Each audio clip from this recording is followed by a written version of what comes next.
तो renewable energy technology course lecture series में tidal energy का आज तीसरा लेक्चर है और हम ये देखेंगे कि फर्दर जो है वो बेसिन्स की जो डिवीजन है वो किस तरीके से हो।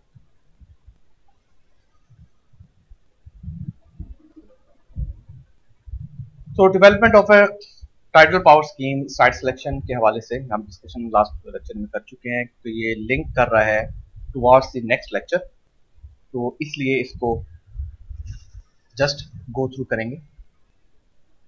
So favourable tidal power development के लिए जो साइट है वो बहुत इंपॉर्टेंट है, जिसको मतलब उसकी लोकेशन जो है, उसकी सिलेक्शन जो है वो इम्पोर्टेंट है।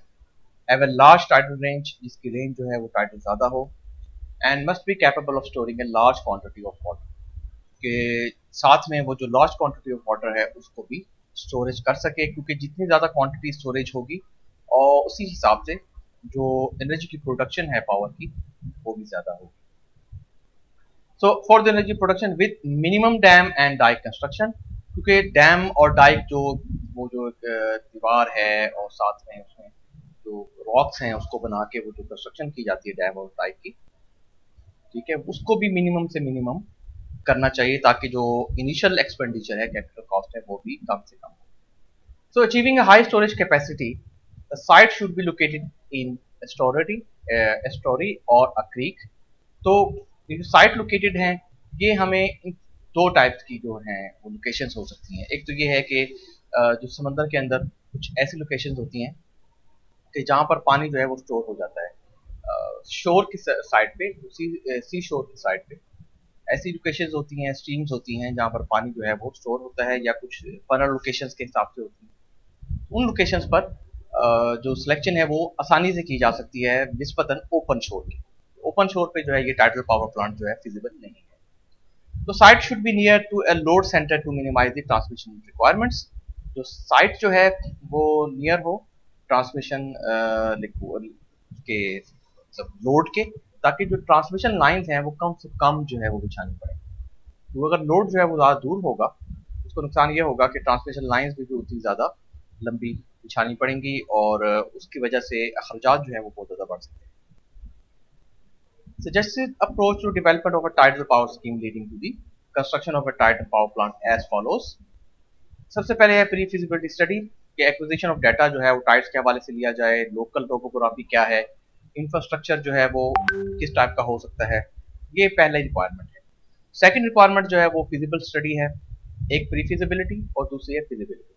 तो ये कंप्राइजेज है मैथमेटिकल मॉडलिंग होगी, प्रीलिमिनरी एनर्जी कंप्यूटेशन होंगी, जो एनर्जी की रिक्वायरमेंट्स और कितनी कंप्यूटेशन होंगी, किस लिहाज से एनर्जी प्रोडक्शन होगी, फाउंडेशन ऑफ इन्वेस्टिगेशन होंगी, उसकी इन्वेस्टिगेशन जो हैं फाउंडेशन की जो है वो इन्वेस्टिगेट की जाएंगी।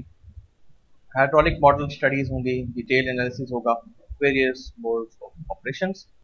इसके अलावा detail design preparation of specifications क्या क्या होंगी और टेंडर डॉक्यूमेंट्स वो प्रिपेयर किए जाएंगे, और फाइनली जो है वो फिर कंस्ट्रक्शन ऑफ द प्लांट जो है वो एग्जीक्यूट होगी। नेक्स्ट में pre-feasibility study. The following maps, charts, data, information about the scheme site need to be collected during the pre-feasibility study. इसमें नंबर 1 पे है कि लोकल लैंड एरिया मैप और हाइड्रोग्राफिक चार्ट्स। जो भी लोकल लैंड एरिया है उसका मैप जो है वो देखा जा सकता है। इसके अलावा जो कंट्रियल मैप है कंट्री का वो भी इसमें इंकॉर्पोरेट किया जा सकता है।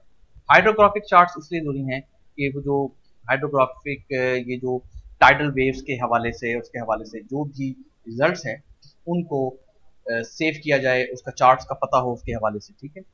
जैसे यहाँ पर ये बात लिखी हुई है कि historical data on tides and tidal currents, जो technical properties of the sea bed and coastal region in this study area, जिन एरियाज पे ये इंस्टॉल करना है उसकी जो जियो टेक्निकल जमीन की जो प्रॉपर्टीज हैं उसके हवाले से, प्लस सी बेड और कोस्टल रीजन के हवाले से। टिपिकल वेदर कंडीशंस क्या हैं वहाँ पर, रेनफॉल्स और वेव डाटा क्या है, ये सारा इंकॉर्पोरेट होना चाहिए। Nearest high voltage substation for connecting the generated electric power with the state grid, कि जो वोल्टेज सबस्टेशन है वो connecting generated electric power grid state grid के हिसाब से, वो भी उसकी भी जो प्री फिजिबिलिटी स्टडी है वो उसमें इनकॉर्पोरेट होनी चाहिए। अच्छा, types of tidal power plants कौन कौन से हैं? हम स्टार्ट करते हैं सबसे पहले single basin single effect plant. तो इसका मतलब ये हुआ कि जो प्लांट होगा ये एक ही बेसिन पे मुश्तमिल होगा और इसका इफेक्ट जो है वो सिंगल साइड होगा। पानी का जो फ्लो है वो वन साइडेडली इलेक्ट्रिसिटी जनरेशन के लिए काम आएगा। तो सिंगल बेसिन सिंगल इफेक्ट जो है it is the oldest form of tidal power development. ये सबसे पुरानी टाइडल टेक्नोलॉजी है और सबसे पहले जो जब टाइडल पावर प्लांट्स की इजाद हुई तो उसमें ये जो सिंगल बेसिन सिंगल इफेक्ट का जो प्लांट था वो सबसे पहले इजाद हुआ। And basis of many tide mills, इसके बाद जो टाइड मिल्स इजाद हुई तो ये उनकी बेसिस है, बेस बनती है पहली। तो tidal power plant is simply A barrage. तो ये एक हम कह सकते हैं कि एक सिंपल बैराज में मुश्तमिल है, जैसे डैम और डाइक है, अक्रॉस एन स्टोरी। जो कि स्टोरी जो है अभी लास्ट स्लाइड में भी था, इसको यहाँ फर्दर एक्सप्लेन कर लेते हैं। स्टोरी जो है ये एक पार्शियली इनक्लोज्ड कोस्टल बॉडी हो सकती है of brackish water with one और मोर रिवर्स और स्ट्रीम फ्लोइंग इनटू इट। जैसे ये आप देख सकते हैं कि ऐसा एरिया कि जहां पर इनक्लोज्ड नैरो बॉडी हो, मतलब समंदर का वो एरिया जहां पर पानी फ्लो कर रहा हो और लेकिन वो इनक्लोज बॉडी हो, कोस्टल पॉइंट हो, समंदर का ओपन स्पेस ना हो। और इसमें डिफरेंट टाइप का ब्रैकिश वाटर हो सकता है और इसमें ये हो सकता है कि एक या दो रिवर्स भी इसमें ऐड हो सकते हैं, या समंदर का जो अगर पानी है ओशन का उसकी जो डायरेक्टली स्ट्रीम्स है वो इसमें फ्लो कर सकती है। अच्छा, दूसरी इसमें क्या हो सकता है, क्रीक हो सकता है। क्रीक क्या है, एक नैरो शेल्टर्ड वाटरवे। इसमें एक नैरो शेल्टर्ड वाटरवे भी इस टाइप का भी जो जो बैराज है, डैम है, वो यहाँ पर बनाया जा सकता है। whose principal elements are a power house, एक पावर हाउस है, a sluice है जैसे कि फिगर में गिवन है। तो हम यहाँ देख सकते हैं कि this is a open site of sea and this is what we called a narrow site, या जिसमें हम एस्टोरी कह सकते हैं या क्रीक साइट कह सकते हैं। उसके अंदर जो बैराज है उसको कंस्ट्रक्ट किया गया है और कंस्ट्रक्ट करने के बाद one point is the power plant and the second point is the sluice. अच्छा, पावर प्लांट तो हमें अंदाजा है कि यहाँ पर जो भी टरबाइन लगी हुई होगी जो कि इलेक्ट्रिसिटी को जनरेट करेगी, पावर को जनरेट करेगी। लेकिन ये जो स्लुइस है this is type of gate, ठीक है। अच्छा पावर प्लांट जो है ना वो होगा जहां पर इलेक्ट्रिसिटी जनरेट होगी, मतलब जनरेट होने के बाद यहाँ से आगे मूव करेगी, ठीक है। पावर हाउस हम कह सकेंगे, पावर हाउस भी है। अच्छा, स्लुइस ये गेट है, ठीक है। ये वो गेट है कि जैसे इसको ओपन करेंगे तो इसके अंदर से जो पानी का फ्लो है वो फ्रॉम सी थ्रू बैराज इस बेसिन में आना शुरू हो जाएगा, ठीक है। तो इससे क्या होगा, the basin is filled through this sluice by the rising tide. जैसे राइजिंग टाइड होगी तो इस स्लुइस के जरिए जो वाटर है वो इस बेसिन में आना शुरू हो जाएगा। So the water level in the basin reaches the highest level of the tide. जो वाटर लेवल होगा वो हाईएस्ट लेवल ऑफ टाइड पे पहुंचेगा। It provides the water head of the tidal range to the turbine. तो ये provide करेगा water head जो कि टाइडल रेंज होगी टरबाइन की। तो स्लुइस गेट इज क्लोज्ड, उसके बाद स्लुइस गेट जो है वो क्लोज हो जाएगा। The turbine is started only when the water in the sea is at falling tide level. अच्छा, उसके बाद क्या होगा कि जो पहले ये होगा कि water level basin reaches high level पे पहुंच जाएगा टाइड के हवाले से। तो it provides the water head of the tidal range to the turbine. तो ये यहाँ से जो वाटर के इनटेक होगा वो यहाँ आएगा और ये कहाँ पहुंचेगा कि जब इसको उस टाइम बंद करेंगे कि जब ये जो बेसिन है फुल हो जाएगा। अच्छा, फुल होने के बाद कि टरबाइन जो है, ये जो टरबाइन जो लगी हुई है यहाँ पर, वो जो इलेक्ट्रिसिटी कब जनरेट करेगा कि जब water in the sea is at falling tide. ये जो वाटर है ये अब राइजिंग टाइड पे नहीं होगा बल्कि फॉलिंग टाइड पे होगा। तो यहाँ का जो बेसिन से जो वाटर का फ्लो है वो टुवर्ड्स सी में जाना शुरू हो जाएगा और उससे जो इलेक्ट्रिसिटी है वो जनरेट होना शुरू हो जाएगी।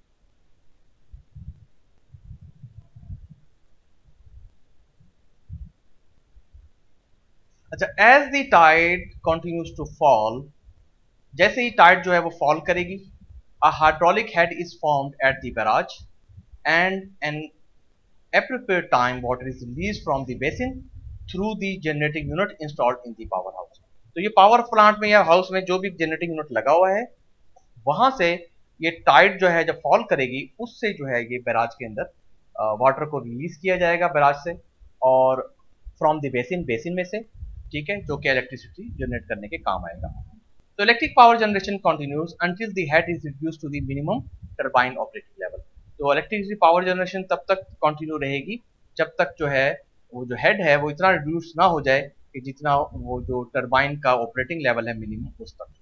It normally offers after the tide has reached its lowest point and has begun to rise again. और ये उस टाइम तक चलता रहता है जब तक टाइड जो है वो उसके लोवेस्ट पॉइंट पे नहीं पहुंच जाती, और उसके बाद टाइड जो है वो दोबारा से इंक्रीज करना शुरू कर देती है। At this stage the turbine water passes is closed end all discharge from the basin is stopped. और ये वो स्टेज होती है कि जब टरबाइन वाटर जो है वो पैसेज को क्लोज कर दिया जाता है और जितना भी डिस्चार्ज है फ्रॉम द बेसिन उसको स्टॉप कर दिया जाता है। So when the rising tide reach the basin level, जब दोबारा से जो राइजिंग टाइड है सी की वो जब बेसिन लेवल के करीब पहुंचती है, the filling sluice is open. तो दोबारा से क्या करते हैं, ये स्लूस है उसको ओपन कर दिया जाता है।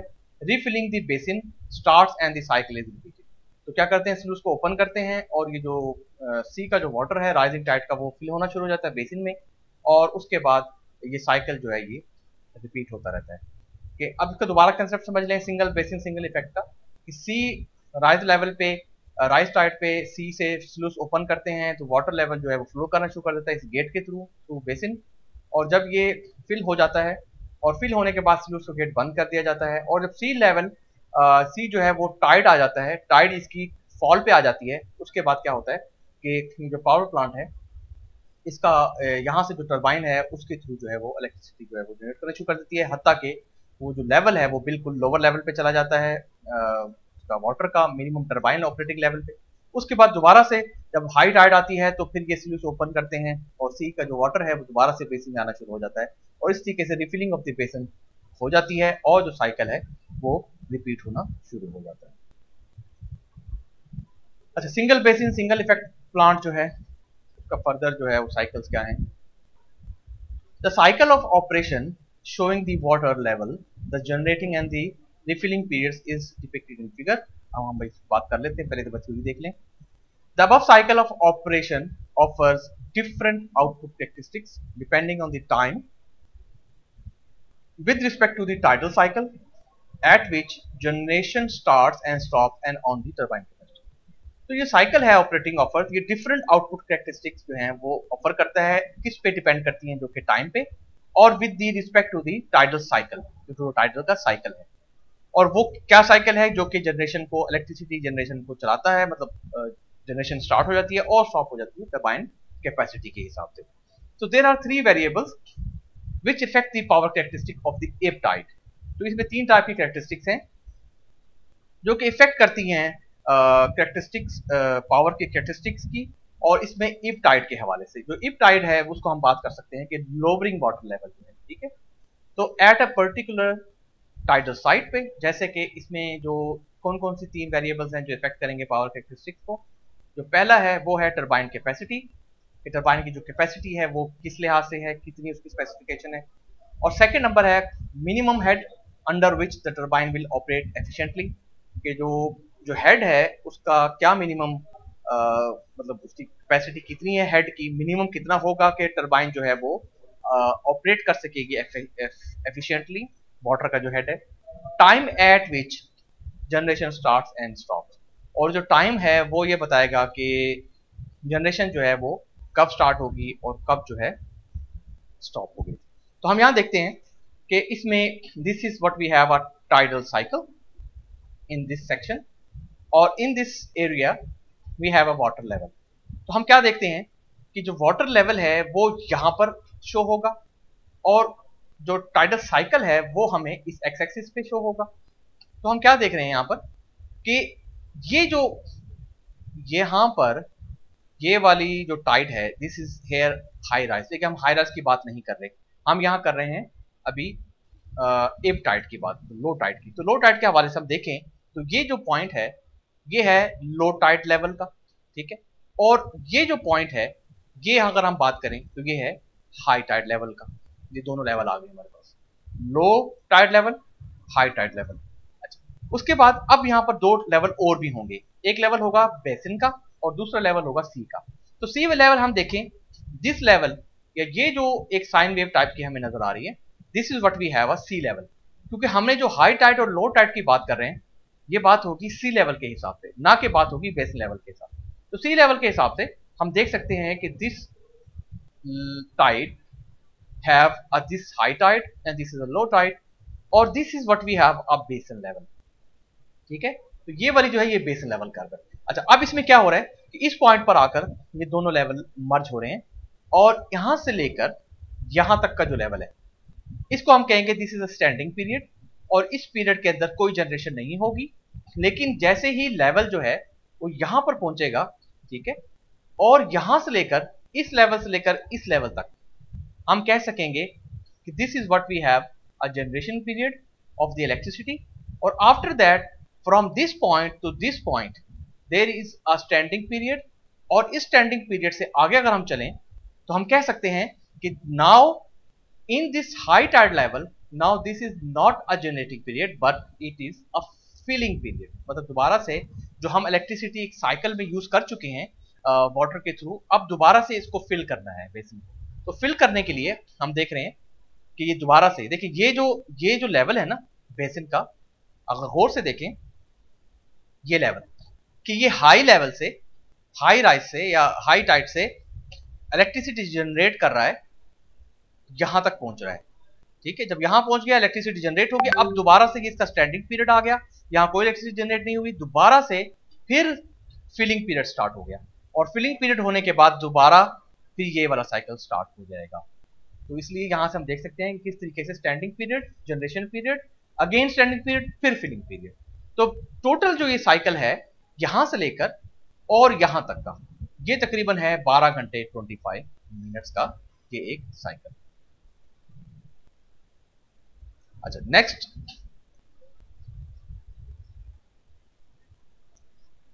these three variables need to be adjusted to produce the best possible results। जैसे अभी हमने देखा कि ये जो तीन हमारे पास वेरिएबल्स हैं, ये जो तीन है कैपेसिटी, हेड और तीसरा जो है वो टाइम, तो ये तीनों वेरिएबल्स को जो है वो एडजस्ट किया जाता है प्रोड्यूस इस तरीके से कि वो ऑप्टिमम या बेस्ट जो पॉसिबल रिजल्ट्स हैं वो प्रोड्यूस कर सकें।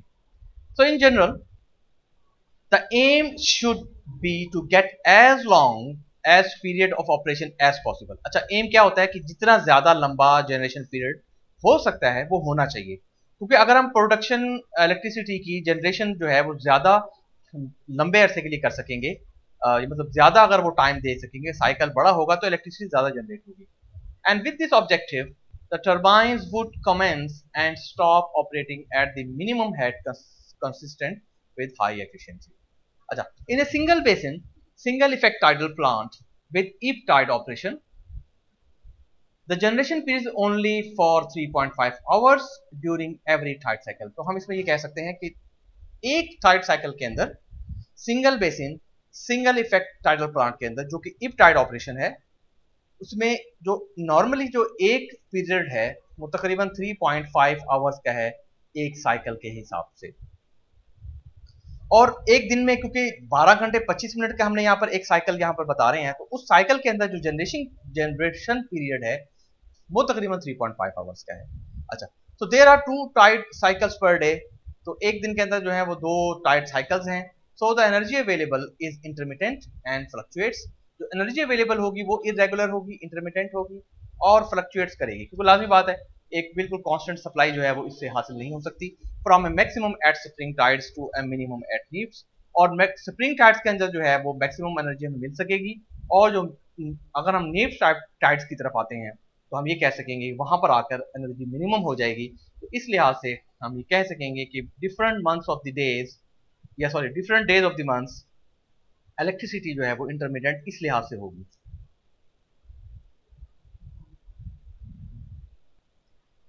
अच्छा, single basin rising tide operation में क्या होगा? The single basin flood tide operation, rise की हम बात करें ना, is similar to ebb tide, ये भी ईब टाइड की तरह ही ऑपरेशन होगा। अच्छा, with the difference that power generation during rising tide is less than that at ebb tide working. अच्छा, इसमें डिफरेंस ये आएगा कि ईब टाइड के अंदर जो ऑपरेशन हो रहा है उसके अंदर इलेक्ट्रिसिटी ज्यादा जनरेट होगी, ठीक है, और राइजिंग टाइड जो है उसमें लेस होगी। अच्छा, राइजिंग टाइड क्या, उसकी वजह क्या है कि rising tide there is rapid filling of the basin, so the turbine operates for a reduced period. Rising tide में rapid filling of the basin होगा, so the turbine operates for a reduced period. तो turbine जो है वो reduced period के लिए काम करेगी, तो इसका मतलब है कि इलेक्ट्रिसिटी की जनरेशन जो है वो भी थोड़ी होगी। और इन इफ टाइड ऑपरेशन, जो इफ टाइड ऑपरेशन है उसके अंदर the turbine and the generator operates for a longer time. इसमें जो टरबाइन है और जो जनरेटर है वो ऑपरेट करेगा लॉन्गर टाइम के लिए, और उसकी वजह से जो टाइम है हायर आउटपुट जो है वो ऑटोमेटिकली बढ़ जाएगा for the production.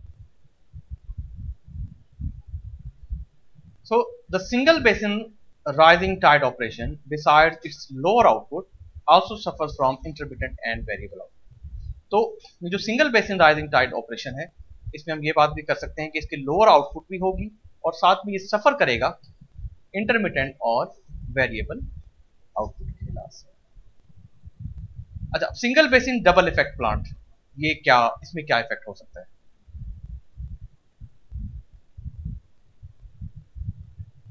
This arrangement makes use of the combination of the ebb tide and the flood tide working। इस अरेंजमेंट में हम ये कह सकते हैं कि जो यूजेज है वो कॉम्बिनेशन होगा ebb tide का भी और flood tide का भी working, and power is generated both during emptying and filling of the basin. इसका ये फायदा है कि इसमें जो पावर जनरेट होगी वो दोनों साइकिल्स पे होगी, कि जब emptying, during emptying and filling of the basin, जब बेसिन फिल किया जा रहा है तब भी, और जब बेसिन एम्प्टी किया जा रहा है तब। तो इसके अंदर क्या है कि जो टरबाइन लगी होगी ये रिवर्सिबल टरबाइन होगी। अच्छा, जो पहले वाला हमने देखा था सिंगल बेसिन सिंगल इफेक्ट के अंदर, उसमें जो टरबाइन लगी हुई थी वो क्या थी, उसमें एक इफेक्ट था, ठीक है, सिंगल इफेक्ट था, सिंगल साइकिल था। But here we have two type of cycles, मतलब डबल इफेक्ट। तो इस मींस रिवर्सिबल टरबाइन में कि जब वो फिल करेगा तब भी और जब वो एम्प्टी करेगा तब भी इलेक्ट्रिसिटी जनरेट करेगा। So with a single barrage as shown in figure, जैसे हम यहाँ देख रहे हैं A and B, इस A में भी B में भी, the water head which produces the energy operates from the sea towards the basin during the flood tide and from the basin towards the sea during the ebb tide। तो दोनों हवालों से हम ये कह सकते हैं कि इलेक्ट्रिसिटी जो है वो जनरेट करेगा। The most practical method of achieving the double tide operation is by the use of the reversible turbine and which can be operated in the both directions of the flow, जो कि दोनों directions of flow में electricity को generate करेगा। अब इसका curve देखते हैं। This is with respect to time and this is with respect to the water level. तो हम देखिए कि जनरेशन पीरियड जो है वो किस लिहाज से हो रहे हैं। तो this is what we have high tide here and this is high tide here and low tide, और this is what we have on low tide. अच्छा, अब क्या हो रहा है, इसमें दो कर्व्स बन रहे हैं। पहली कर्व देखिए, अगर हम curve A B C D E shows the tide level in the sea, ये वो बता रहा है कि जो लेवल है टाइड का किस लेवल पे है। तो हम ये कह सकते हैं कि जो A B, this is C, this is D और दिस इज ई। तो this is high tide and this is low tide and this is again high tide. तो ये एक, क्योंकि हम हाफ ल्यूनर डे के हवाले से बात करेंगे तो 12 घंटे 25 मिनट का जो है वो हाफ ल्यूनर डे होगा। तो हाई टाइड से लो टाइड और फिर हाई टाइड, तो ये हम कहेंगे कि ये जो ए बी सी डी ई है ये टाइड लेवल ऑफ सी है। अच्छा, बेसिन लेवल का क्या होगा, ये जो एफ जी, ठीक है, एफ जी एच आई जे, ये है बेसिन लेवल की बात कर रहे हैं। अच्छा, इसमें अब इलेक्ट्रिसिटी जनरेशन कहां से स्टार्ट हो रही है? जो जनरेटिंग पीरियड है वो स्टार्ट हो रहा है फ्रॉम दिस पॉइंट, ठीक है। दिस पॉइंट पर हम ये कहेंगे कि यहां से जो बेसिन है वो स्टार्ट होना शुरू होगा, ठीक है। बेसिन का ये जो वाटर है ये डिस्चार्ज हो रहा है यहां से, देखिए, फिर ये लो टाइड की तरफ आ रहा है, ठीक है, और ये दोबारा ये दोनों उसमें सर्कल में ये देखें इलेक्ट्रिसिटी जो है ये जनरेशन है। तो जनरेटिंग पीरियड जो है वो यहां से लेकर यहां तक का आएगा, ठीक है। अच्छा, फिर यहां से यहां तक जब जनरेटिंग पीरियड एक साइकिल की हो गई, अच्छा, एक साइकिल जब कंप्लीट होगा तो फिर यहां से ये सारा एरिया जो है ये स्टैंडर्ड पीरियड में आ रहा है, और अगेन ये जो एरिया है ये फिर जो दोबारा से एक, तो हमने इसमें बात की ना कि generating both during emptying and filling, ठीक है। तो दोनों सर्कल में, एक सर्कल में यहां पर जनरेटिंग होगी इलेक्ट्रिसिटी और दूसरे सर्कल में या दूसरे साइकिल में हम ये कह रहे हैं कि यहां पर जो है वो इलेक्ट्रिसिटी जनरेट हो रही है। और ये दो साइकिल मतलब क्योंकि रिवर्सिबल टर्बाइन है उसकी वजह से from here this point to this point and from this point to this point. अच्छा, लास्ट वाली साइकिल उसमें हमने देखा था कि सिर्फ एक एरिया में जनरेट साइकिल पे जनरेटिंग पीरियड हो रहा था और बाकी टोटल जो है वो नॉन जनरेटिंग था।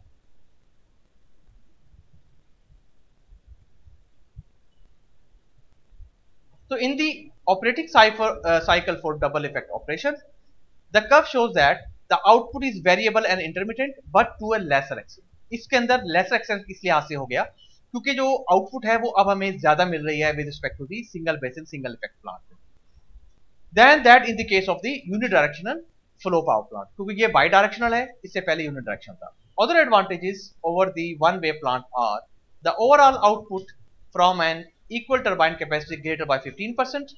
तो आउटपुट है वो तकरीबन ओवरऑल आउटपुट जो होगी वो हम कह सकेंगे कि 15% जो है वो बढ़ जाएगी. दिस परसेंटेज में increase if each plant is design to the most economic type specification, और इसकी जो परसेंटेज है वो इंक्रीज हो सकती है कि अगर प्लांट को सही तरीके से डिजाइन किया जाए उसको बेटर इकोनॉमिक स्पेसिफिकेशन के हिसाब से. सेकंड क्या है, the period of operation increase, क्योंकि डुअल साइकिल है तो पीरियड ऑफ ऑपरेशन जो है वो इंक्रीज हो जाएगा. अच्छा, the reversible turbines and other allied equipment cost a little more. अच्छा, क्योंकि वो रिवर्सिबल टर्बाइन है वो थोड़ी सी एक्सपेंसिव होगी, so this additional cost is offset by the above two advantages. और ये जो एडिशनल कॉस्ट है लेकिन ये ऑफसेट हो जाएगा क्योंकि ये दो एडवांटेज उसकी ज्यादा हैं. Due to its large period of operation, the operating regime of power generation can be manipulated so as to offer power to any predetermined period. अच्छा, क्योंकि ये लार्ज पीरियड ऑफ ऑपरेशन है तो जो ऑपरेटिंग रिजीम है, ये जो operating cycle है पावर जनरेशन का, उसको मैनिपुलेट किया जा सकता है किसी भी प्रीडिटरमाइंड पीरियड के लिए, इधर टू सूट द डिमांड और सूट द टाइड्स, या तो टाइड्स के हिसाब से या वो सूट करेगा या वो उसकी डिमांड के हिसाब से. तो La Rance power plant of 240 megawatt in France is working on this type of operation. तो फ्रांस के अंदर एक पावर प्लांट है ला रेनी जो कि 240 मेगावाट का है, ऑलरेडी इसी single basin double effect plant पर काम कर रहा है. जी, किसी स्टूडेंट का कोई क्वेश्चन है तो मुझसे पूछ सकता है.